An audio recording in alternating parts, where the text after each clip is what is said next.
introduce you to Brother Daniel King and his lovely wife, Jarrell. Please unmute your mics and share anything you want to share, but the floor is yours. Hi, good afternoon, everyone. Greetings. Hi. So yeah, my name is Jarrell King. I'm Daniel King.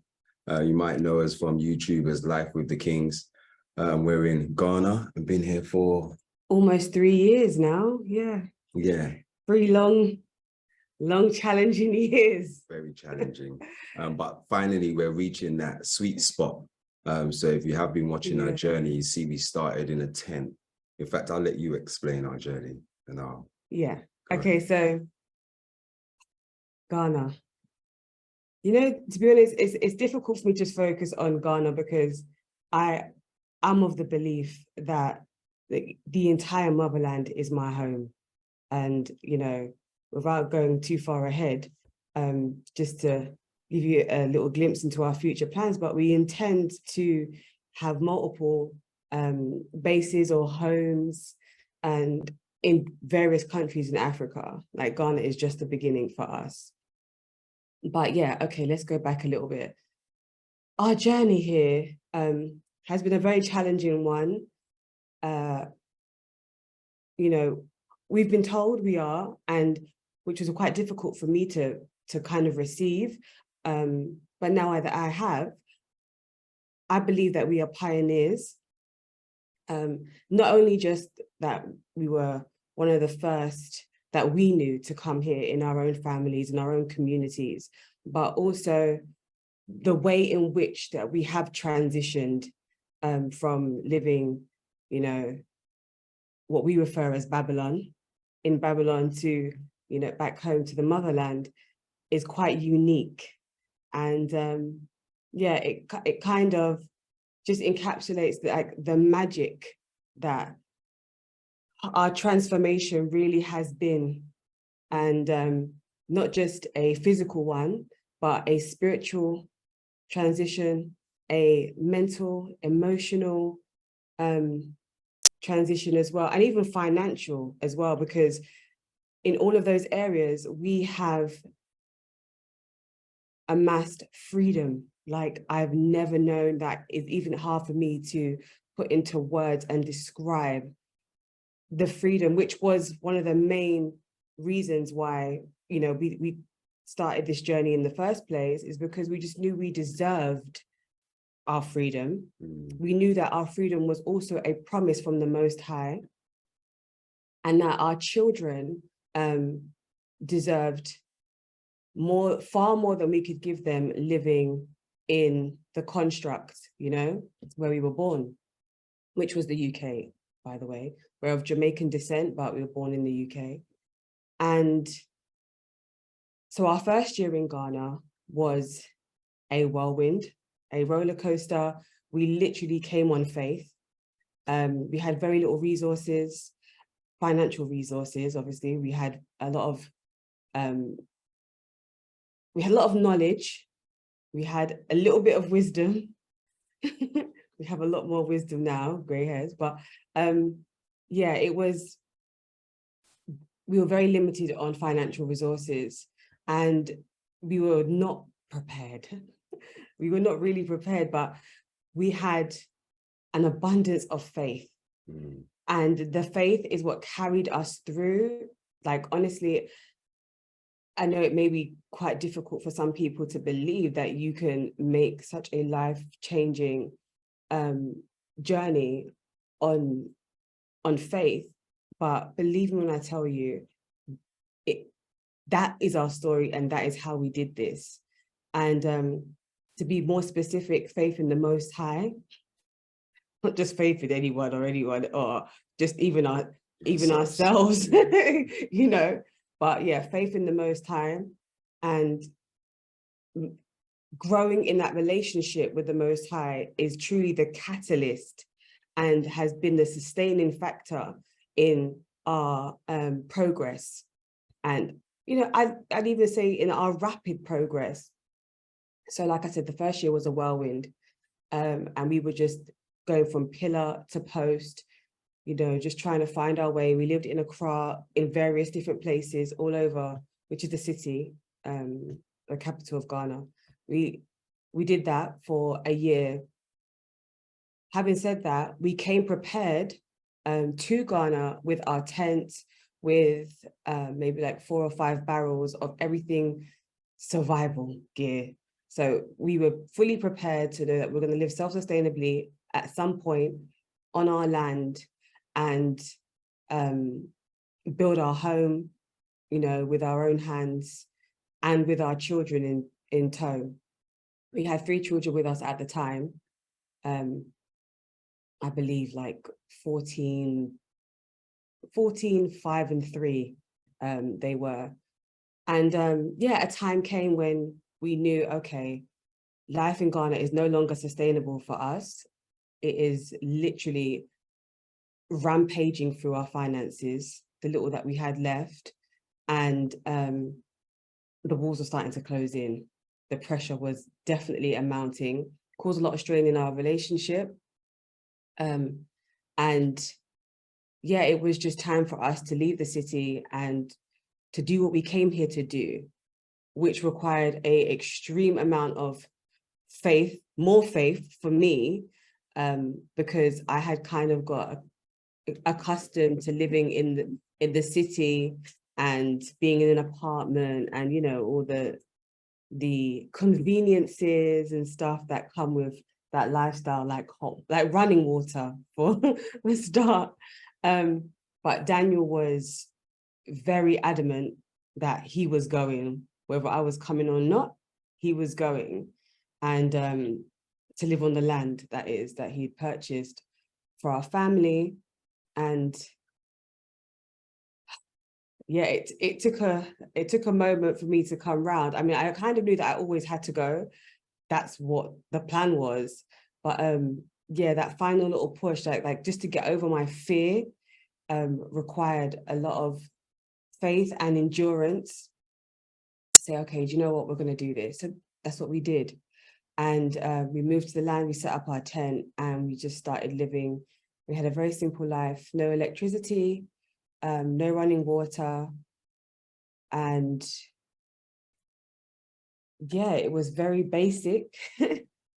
It was very survival. It was actually more survival than I actually had anticipated. But the children adapted, like their adaptations from being city born and raised to living in a natural environment in the jungle just was mind-blowing, and it far surpassed my expectations, which inspired me to, you know, dig deep, because I didn't like bugs and stuff, and you know, but we did it and took one day at a time, and we endured and we endured and we endured, and little by little we built our home, which is still under construction. And I believe we started building, don't quote me on the exact dates, because we do need to actually find out when we really started, but I believe we've been building for just over a year now.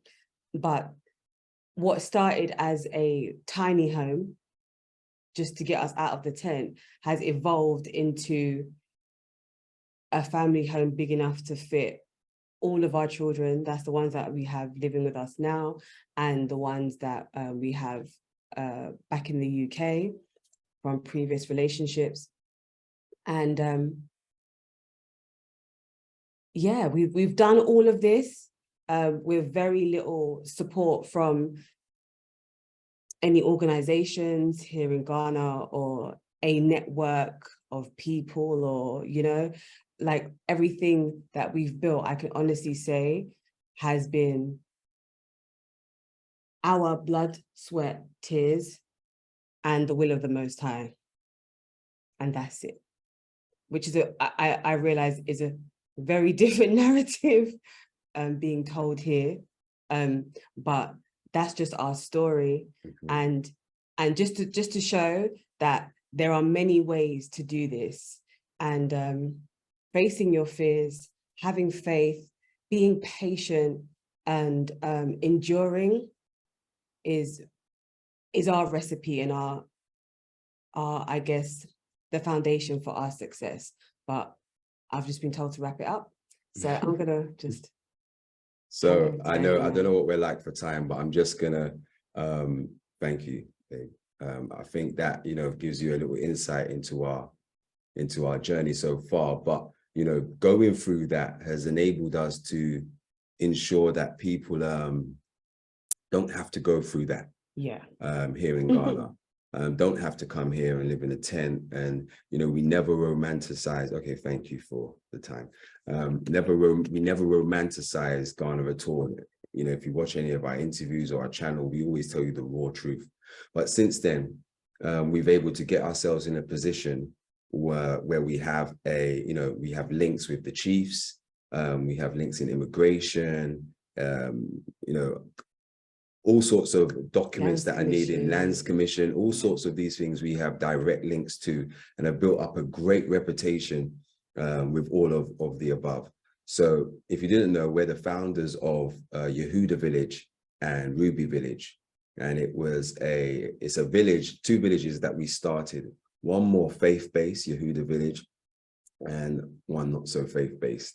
And these villages, the chiefs had heard about what we had did in our local community and how we were helping the local community and how we were, you know, helping people to buy land in that area and transition. And they approached us to do that in a neighboring area and gave us access to steward about 2,000 acres of land. So since then, we've created Yehuda Village and Ruby Village and have currently about 170 families making that transition. Some have made it already, but some are in the process of doing that. And with the links that we have, we're just trying to make it a lot easier for people to, you know, make that transition and also guide them on their rites of passage. And I say rites of passage because when you come to Ghana, or I'll speak for Africa because I know, you know, when you come to the motherland, there's a spirit here that is going to, you know, it's going to enhance you. It's going to break you down. It's going to get rid of those bad habits that we have picked up from, you know, the West. And it's going to, for us, if you know our journey, you know, it's going to make you a man if you didn't come here as one, or make you a woman or a king or a queen, and will really, you know, test you. So the benefits that we get in the West, I feel there's a spiritual benefit here that really supports you. We don't have the government here supporting us like that. We have a spiritual benefit. Or suppressing us. Or suppressing us. Yeah. It works both ways. We have that spiritual benefit guiding us because we are home, guiding us in what we do. And as long as we keep the faith in you know, in the Most High, we know that we're good. And the Most High is never going to forsake us. I mean, my wife talked about the limited funds that we had when we came here, which completely, you know, got chopped, if I keep the local term, completely disappeared because we didn't know what we was doing. We came out here quite, you know, naive. Yeah. But, you know, coming from that Jamaican background and having lived in Jamaica for a while, it did help us to navigate the motherland and the mentality out here. So, you know, we were able to pick ourselves up. We were able to, someone said chopped is a continental term. Okay, cool. So yeah, we're able to pick ourselves up and get ourselves into a position now where we're able to bring over, we have 2 more generations here. So we now have some more of our children have arrived just 2 weeks ago, and my grandchildren, their children. So for us, that such a great moment for us, making that move. That first day we was in the airport up until now. And then also my wife is pregnant and about to give birth in about a month. It's going to be the first child in our line that is born on African soil. Like, that is amazing. That is breaking generational curses. That's something that, you know, I said it before, that we left in shackles and we flew in on a plane willingly. Do you know what I mean? My children came in willingly on a plane. So, you know, I want to encourage everybody to, whichever African country you come to, to just make the move, make that one step in faith, and know that, you know, there are people out here to support you. In Ghana, we're here, we do consultations. People contact us every single day. So feel free to do that. And just, you know, I know some people think it's difficult to leave one country to go to a next, but with faith and with that spiritual guidance that's here, once you touch down in the motherland, you're going to be guided. You're going to be comforted and guided, and it's not going to be easy.